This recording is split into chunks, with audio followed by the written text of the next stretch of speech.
নমস্কার বন্ধুরা, চলে এসেছি আবার একটা নতুন ভিডিওর সাথে।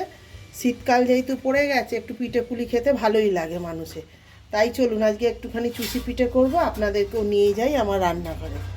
তাই জন্য আমি কিছুটা চাল গুঁড়ি নিয়ে নিয়েছি। এই চাল গুঁড়িটাকে ভালো করে চেলে নেব।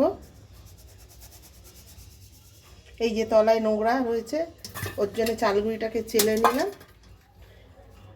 দিয়ে এর মধ্যে একটু নুন দিয়ে দেবো।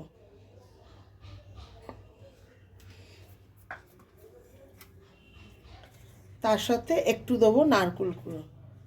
আমি একটু ফ্রেশ নারকেল কুড়ো করে নিয়েছি। এবার সবগুলোকে একসাথে ভালো করে মিশিয়ে নেব।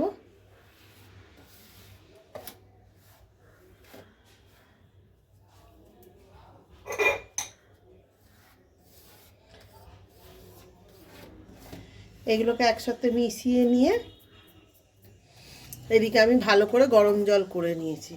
একটু একটু করে গরম জল দিয়ে ডোটা একটা তৈরি করে নেব। এই যে বন্ধুরা, আমার খুব সুন্দর একটা ডো তৈরি হয়ে গেছে। এইবার এইটাকে আমি একটু রেস্টে রেখে দেবো।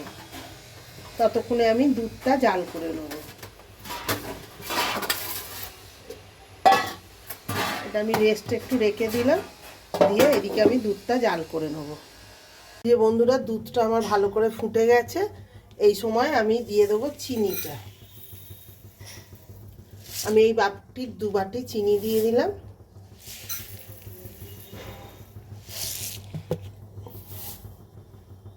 আর এর সাথে দিয়ে দেবো একটা ছোট্ট গুঁড়ো দুধের।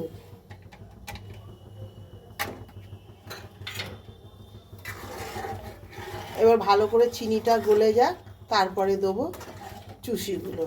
এইদিকে আমার চুষিগুলো রেডি হয়ে গেছে। এতগুলো চুষি হয়েছে, চুষিগুলোও আমার রেডি হয়ে গেছে। এইদিকে চিনিটা ভালো করে গলে গেলে তারপরে এর মধ্যে দুধের মধ্যে দিয়ে দেবো চুষিগুলো। এই যে দুধটা আমার ভালো করে আবার ফুটে গেছে, চিনিটা গলে গিয়ে দুধটা আবার ভালো করে ফুট ধরে গেছে। এই সময় আমি চুষিগুলো দিয়ে দেবো সব।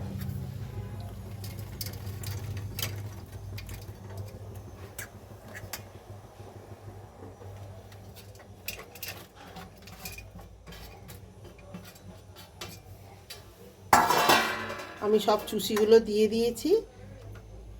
এবার আরেকটু ভালো করে ফুটতে দেবো।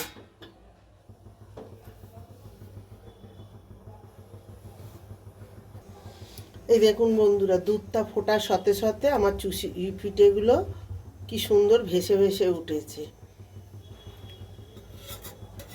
চুষি পিঠেগুলো খুব সুন্দর ভেসে উঠেছে। আর একটু ঘন হোক, এটা দুধটা ফুটে, তাহলেই চুষি পিঠেগুলো সেদ্ধ হয়ে যাবে। কত সুন্দর ভেসে ভেসে উঠেছে চুষি পিঠেগুলো। এই যে বন্ধুরা, আমার চুষি পিঠেগুলো পুরো তৈরি হয়ে গেছে।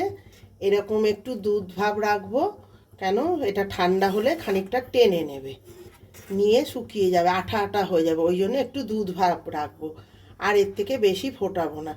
এই যে আমার চুষিগুলো পিঠেগুলো পুরো রেডি হয়ে গেছে।